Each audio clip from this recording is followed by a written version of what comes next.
How to retrieve responses in Google Forms. Hey everyone, welcome back to the channel. In today's video, I'll show you how to retrieve responses in Google Forms.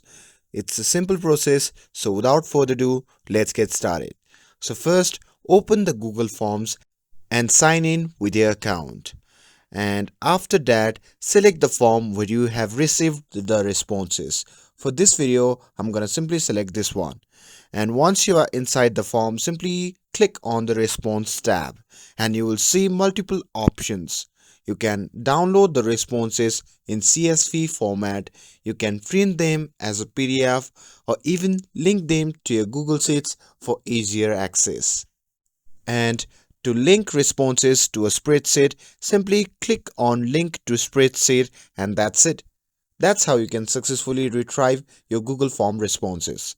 With this, if you found this video helpful, then don't forget to like, share and subscribe to get updated for more videos. Thanks for watching and I'll see you in the next video.